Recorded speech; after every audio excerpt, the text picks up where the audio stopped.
Hello, and welcome to Absolute Trust Talk. This is our podcast here at Absolute Trust Counsel. I'm Kirsten Howe, and I am the managing attorney at Absolute Trust Counsel. I've got our two associate attorneys here, Jessica Colbert and Ariana Flynn. And today we're going to do what I think is one of our favorite things to do, which is a little bit of I'm going to say celebrity gossip, although I hesitate to use that word celebrity. And we're going to tie it to a little bit of education. The person that we are talking about when I use that word celebrity is the man of the last 3 or 4 weeks, Luigi Mangione. You all have heard of him. He's the person who allegedly shot the CEO of UnitedHealthcare, Brian Thompson. And then there was a big manhunt and they finally captured him. And we know a lot of things about Luigi, all kinds of little facts drip out here and there. He graduated from an Ivy League college. He comes from a very wealthy family in Baltimore. But one thing that Ariana dug up recently is that apparently he was named a beneficiary in his very wealthy grandmother's will. And so it's interesting to us, of course, because, we're estate planners. Anything about a celebrity's estate plan is interesting. So we're going to talk about it a little because there's some things to be learned.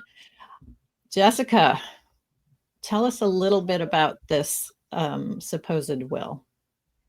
Yes. So the grandmother, Mary, died in 2023, and she was the matriarch of a large family. She had 10 children and 37 grandchildren, including Luigi.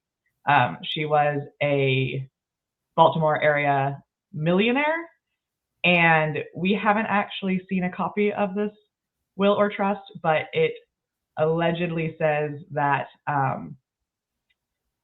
the grandchildren and children could inherit as long as they had not been charged, indicted, convicted, or pled guilty to a felony. Which is possibly problematic for our friends. Celebrity. Yeah. Okay, so go ahead. Ariana, I think you were going to say something.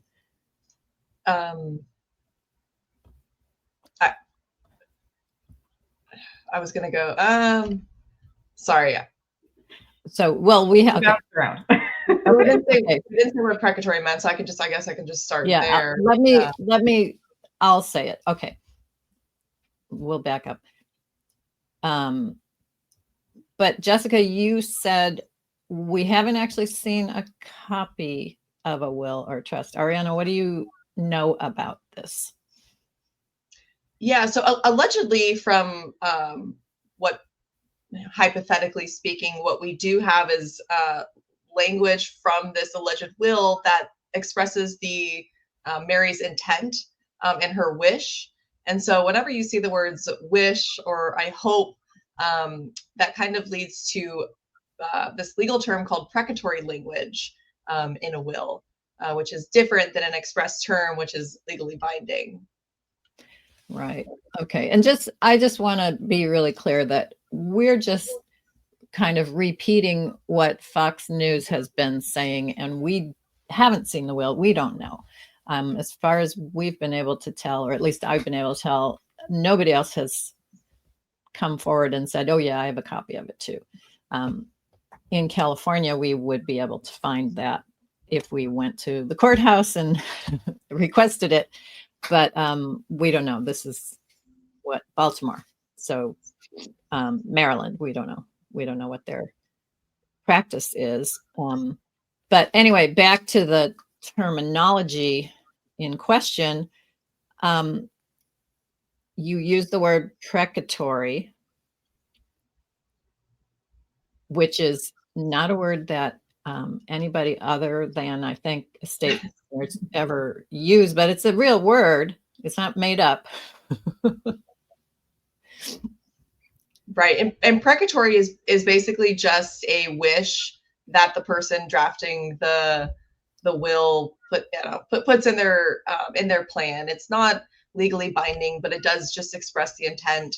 The settlor or executor doesn't really have to follow that, but it's just a good indicative way of expressing the settlor's intent. So there are, because it's not legally binding, we kind of want to make sure that if a settlor does want to include language, that it's enforceable, that they, include a language in a way that could be enforced legally.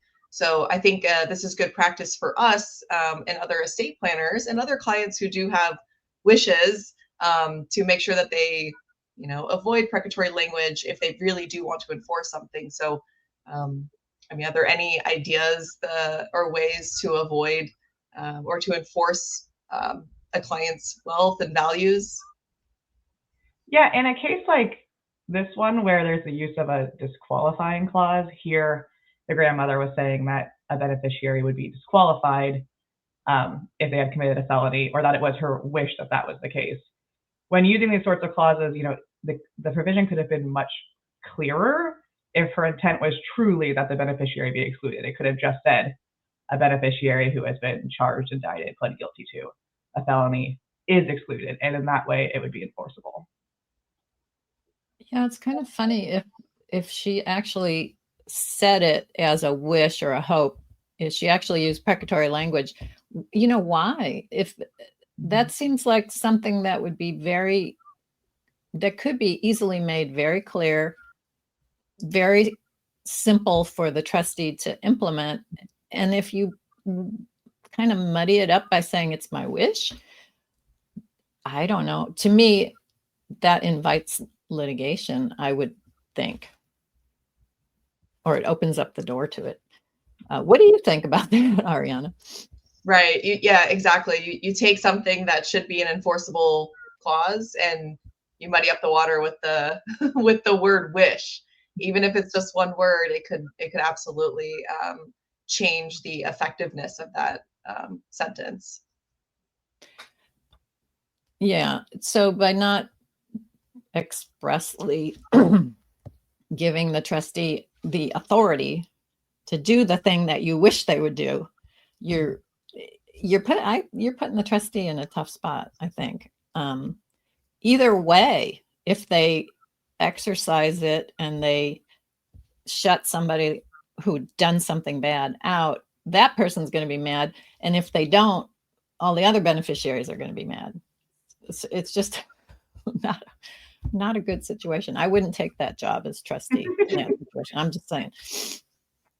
Right. With this many beneficiaries too, I can see if this will is legitimate and we can get a copy of it, or I can see some sort of tension in the near future.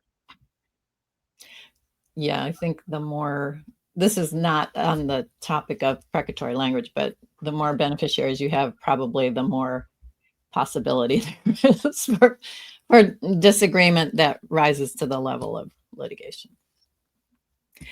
But we'll just have to wait and see, and maybe we will get a copy of that will, and we'll have something further to say about it in the future.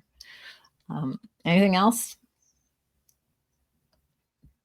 No. Okay. Get that part out.